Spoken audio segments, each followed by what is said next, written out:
Qu'est-ce qu'un volontaire incarné? Il se pourrait que la notion de volontaire incarné devienne une notion centrale dans ce qui sera une grande mise à niveau de la spiritualité. Mais il est nécessaire de disposer d'un bon cadre de compréhension, afin de pouvoir comprendre cette notion en elle-même. Qu'est-ce qu'un être humain? C'est essentiellement un esprit immortel. Et cependant ce n'est pas ainsi que les êtres humains se ressentent eux-mêmes, ils se ressentent comme des personnalités physiques pouvant adhérer ou non à l'idée apparemment abstraite d'avoir un esprit. Avec le faible niveau général actuel de connaissance spirituelle et de compréhension spirituelle, la plupart des gens n'adhèrent que superficiellement à cette idée. Car pour le reste, ils réagissent et ils se comportent exactement comme s'ils ne se considéraient que comme des personnalités physiques mortelles. Essayez d'envisager la vérité spirituelle fondamentale, vous êtes un esprit immortel, avec un peu plus de sérieux et un peu plus de consistance que d'ordinaire. Pourquoi faire un effort? Pour que vous soyez en mesure de comprendre correctement les implications des explications qui vont suivre. Vous êtes un esprit immortel.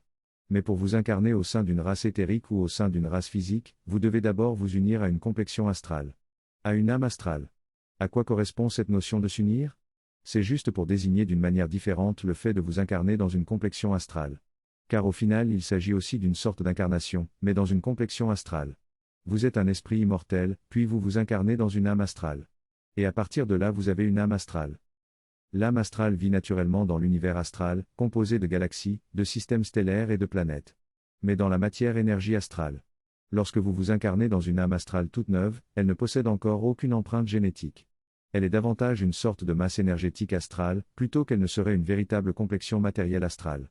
Est-ce que vous vous rappelez que la notion de matière est une notion générique qui s'applique au substrat de tous les plans et de toutes les dimensions, et donc que cette notion n'est pas exclusive de la seule matière physique? La matière est la forme stable, cristallisée, de l'énergie. C'est elle qui permet de créer et de maintenir des formes, des corps, des objets, des machines, etc. Que disions-nous? Que lorsque vous vous incarnez dans une âme astrale toute neuve, elle ne possède encore aucune empreinte génétique. Elle n'est connectée et elle n'est liée à aucune race éthérique et à aucune race physique. Puis un jour, avec votre âme astrale, vous allez vous incarner dans une race. Disons dans une race éthérique, car quasiment toute la vie biologique de notre univers est une vie éthérique. Les races intelligentes sont basées chacune sur un substrat général, éthique spécifique. Au sein du substrat génétique d'une race donnée, il y a un aspect du substrat génétique qui encode le cerveau et les capacités neuropsychiques du cerveau. Et ce substrat encode aussi certaines données axiales du système psychologique et donc la structure psychologique fondamentale de la personnalité. Comment spécifier tout cela? Avec l'expression de substrat neurogénétique. Les races ne sont pas seulement éventuellement différentes les unes des autres. Il y a aussi une échelle de niveau de puissance neuropsychique. De sorte que certaines races sont plus puissantes que d'autres du point de vue neuropsychique, et donc certaines races sont plus élevées que d'autres du point de vue neurogénétique. Est-il possible de préciser l'échelle des niveaux de puissance neuropsychique des races? Il est en tout cas possible de proposer une base générale d'échelle. Il y a des races mineures, puis des races médianes, puis des races majeures, puis des races transcendantales. Comment se représenter ce que peut signifier ces niveaux? Imaginons un individu dans une race éthérique mineure. Si on densifiait cet individu pour le transposer dans la dimension physique, de sorte qu'il soit dans un état physique et non plus dans un état éthérique. Cet individu aurait exactement les mêmes limitations neuropsychiques qu'un humain physique de base, car la race des humains physiques est une race mineure. En plus d'être une race physique. Cet individu serait incapable de maîtriser la télépathie, la capacité de maîtriser les ondes psychiques, à des fins de perception psychique, à des fins de communication psychique et à des fins d'influence psychique, incapable de maîtriser la psychokinésie, la capacité de maîtriser les fibres psychiques, à des fins d'action mécanique et énergétique sur des objets matériels, et incapable de maîtriser la psychosynthèse, la création de la matière directement par la force neuropsychique. Que ceci ne vous trouble pas, quand un individu de race mineure est dans un état éthérique, il possède la capacité de maîtriser la télépathie mineure, la capacité de percevoir consciemment les ondes de pensée, et il est capable d'exercer un certain degré de télékinésie sur les objets éthériques. Mais seulement sur les objets éthériques, il serait bien incapable de faire de même sur les objets physiques. Le fait d'être dans un état physique ou dans un état éthérique, a un impact sur la définition des limites en capacité neuropsychique de l'individu. La dimension physique amortit et inhibe les capacités. Tandis que la dimension éthérique est beaucoup plus souple pour l'expression des capacités. Indépendamment du niveau de puissance neuropsychique intrinsèque de la race à laquelle appartient l'individu. Imaginons à présent un individu de race éthérique médiane. Si on densifiait cet individu, dans un état physique il aurait encore la maîtrise de la télépathie supérieure. Et il serait capable de dominer énergétiquement et directement, et tout cerveau relevant d'un niveau neuropsychique inférieur au sien.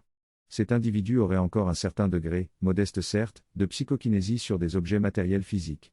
Par exemple, ce serait un jeu d'enfant pour lui de faire léviter un bouquet de fleurs. Ou de déverrouiller une porte. Si l'individu était d'une race éthérique majeure, il conserverait, en état physique, la maîtrise de la psychokinésie supérieure. C'est-à-dire qu'il aurait la capacité de téléporter d'un endroit à un autre un objet physique quelconque, en le faisant traverser sans problème n'importe quel type d'obstacle. Qu'en est-il des capacités des différents niveaux des races éthériques, à se densifier jusque dans la dimension physique? Les races éthériques mineures et les races éthériques médianes ont besoin de la technologie vibratoire des déplacements interdimensionnels, pour se densifier dans la dimension physique. Si leurs caractéristiques biologiques sont significativement incompatibles avec les conditions physiques de la planète physique sur laquelle ils veulent se densifier, ils doivent utiliser des combinaisons spéciales. Soit pour transporter ou pour fabriquer leur gaz respiratoire, soit encore pour ajuster leur rapport à la gravitation physique de la planète. Si leur apparence physionomique est trop dissemblable de l'apparence des autochtones, ils doivent trouver des moyens pour protéger leur discrétion. Éviter d'être vus par des autochtones. Les individus des races éthériques majeures ont le pouvoir, sans quitter leur état éthérique, de se concentrer et de se créer un corps de manifestation qu'ils peuvent densifier. Ils seront capables d'utiliser ce corps de manifestation comme s'il s'agissait de leur corps normal, et ils peuvent donner à ce corps de manifestation les caractéristiques nécessaires de toutes sortes, dont l'apparence physionomique qu'ils veulent. Mais ils ne peuvent pas maintenir un corps de manifestation pendant plus de quelques heures, car cela nécessite une intense concentration neuropsychique. Les individus des races éthériques médianes sont capables de faire quelque chose de beaucoup moins puissant. Mais tout de même utile, ils peuvent se concentrer et créer un corps énergétique. Ce corps énergétique peut se déplacer et il peut se mettre en état de translation au bord de la dimension physique. Ce qui signifie qu'à travers ce corps énergétique, l'individu pourra voir et entendre ce qui se passe dans la dimension physique. Mais les êtres physiques ne pourront pas le voir et ne pourront pas l'entendre. Sauf si l'individu opère en même temps une communication télépathique ciblée. Seuls les individus des races éthériques transcendantales ont la capacité parfaite de psychoplastie, qui va de pair avec la maîtrise de la psychosynthèse. Qu'est-ce que cela signifie? Cela signifie qu'ils sont capables de se densifier à volonté dans la dimension physique avec leur seule capacité neuropsychique. Ils sont capables de rester densifiés si et seulement si longtemps qu'ils veulent. Et ils peuvent donner à leur corps toutes les caractéristiques nécessaires pour être à l'aise sur la planète physique au sein de laquelle ils se densifient, et pour ressembler parfaitement aux autochtones. Si un individu de race éthérique majeure est densifié par la technologie, s'il est très dissemblable des autochtones, il est capable d'imposer au cerveau des autochtones de le voir comme l'un des leurs. Ce contrôle de la perception sur des cerveaux inférieurs au niveau neuropsychique majeur est rendu possible par la totale maîtrise de la télépathie supérieure. De quoi parlions-nous déjà? Des âmes astrales. Quand vous vous incarnez dans une race donnée, le substrat de la matière astrale de votre âme astrale s'imprègne de la génétique et de la neurogénétique de la complexion éthérique dans laquelle vous vous incarnez. Et donc s'imprègne de la génétique et de la neurogénétique de la race dans laquelle vous vous incarnez. Le cerveau astral de votre âme astrale va se caler sur le niveau de puissance neuropsychique de la race au sein de laquelle vous vous êtes incarné. Comment peut-on spécifier cela ici? On peut spécifier cela sous l'expression de puissance psychique astrale. Votre âme astrale appartient alors, par imprégnation primaire, à la première race au sein de laquelle vous vous êtes incarné, au départ de l'état neuf de votre âme astrale.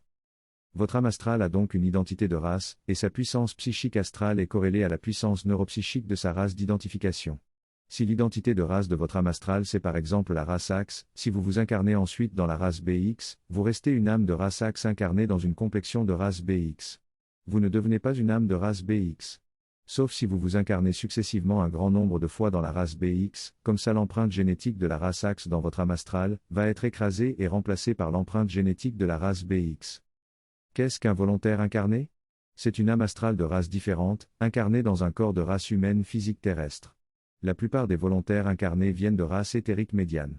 Quelques volontaires incarnés viennent de races éthériques majeures.